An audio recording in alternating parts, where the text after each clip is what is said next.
इथे आमच्या इथं अजून एक कांड झालं होतं. मला असं वाटतं आमचा एरिया कांड म्हणून असं घोषित करून टाकावा. या गावात काही ना काही होतच असतं.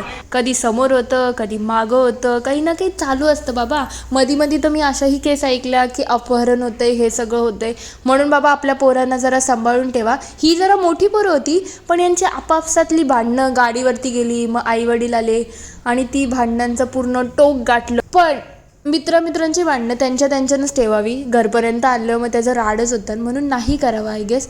पण आता ज्यांना भांडायचं आहे ती भांडणारच आहेत. आपण कितीही काही कोणाला बोललो तरी त्यांना काही फरक तर पडणार नाही. पण जाऊ दे, आपण आपल्या लाईफवरती फोकस करूया. आपण बनवायला घेतलं तर वाटाणा, बटाटा आणि फ्लावरची सुक्की भाजी. कारण की कधीच मी असं चांगलं पण म्हणजे व्हेजिटेबल्स खाते, नाहीतर माझ्या घशांचे तर व्हेजिटेबल्स लवकर जात नाही.